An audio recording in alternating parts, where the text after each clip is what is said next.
Yeah, don't get carried away. You get your don't rock.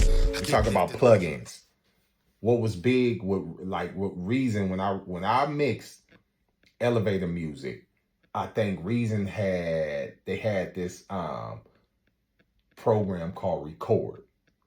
And Record, the biggest thing that was with Record is it was imitating the SSL board. And I guess coming up in Paramount or anywhere we went, most of them had SSL boards.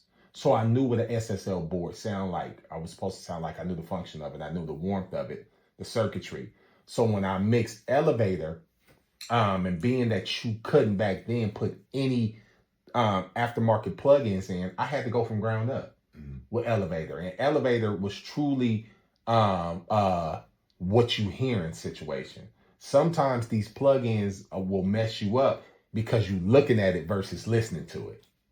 You get what I'm saying with that? You looking to see what the graphics do, and you basing it off of, if they say don't let it go into the red, what if you trying to distort? You know how many genres of music live off of distortion?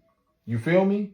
So with that being said, I say to the youngest, like I'm saying to you, don't let the people that have the money or throw away money with buying all these plugins make you think that you can't get a product without all that. You can't, especially in this day and age. The stock plugins that come with most of this stuff is just as good, but you got to take the time to understand what they do. You got to take the time to understand what a compressor is, what a delay is. I've been using compressor a lot.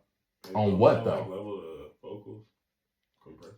You can use it to level it, but you can also squash it too much.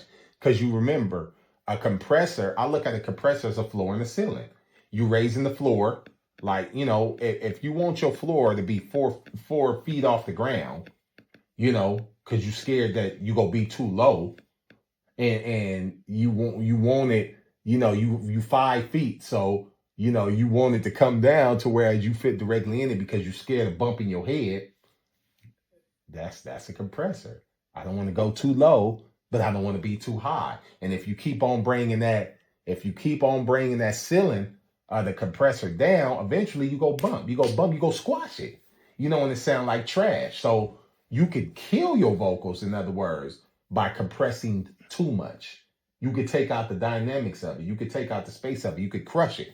You get what I'm saying? So you got to understand what you doing. You got to understand the attack of when you want the compression to hit. You got to understand the release of when you want the compressor to release off. You got to understand all that. And that's what I mean. If you knew and you take the time, especially in this day and age, and everybody and their mama on YouTube explaining something, it's okay.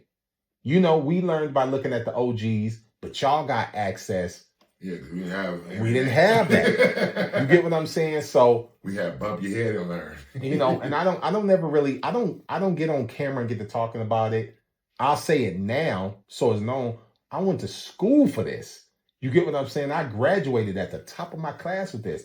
Can I get on YouTube and talk about everything that you see a lot of these mix engineers talk about without a shadow of a doubt?